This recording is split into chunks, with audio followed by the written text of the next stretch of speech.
How could Wolverine, a mutant who could regenerate from being practically disintegrated, actually die from a fight in the woods? It clearly wasn't just one fatal wound that finally did him in. In the comics, Wolverine survived an explosion from the villain Nitro that should have vaporized him, but his body regenerated completely.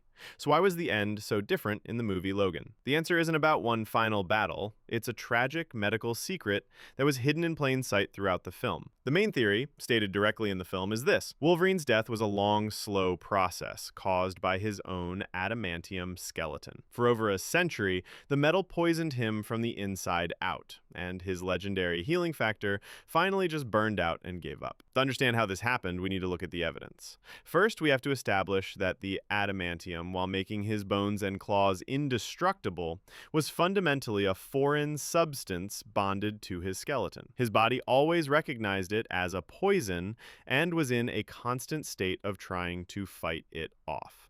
For decades, this meant his mutant healing factor was fighting a non-stop war on two fronts.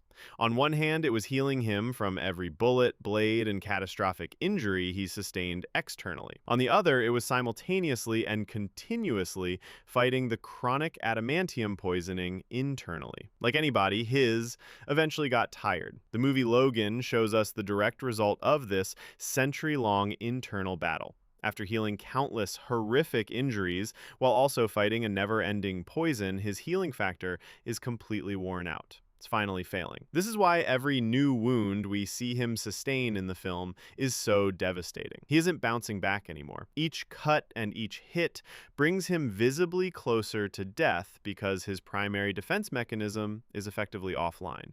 He's running on empty. Ultimately, Wolverine's death wasn't just a physical end. It was the brutal culmination of a life defined by suffering.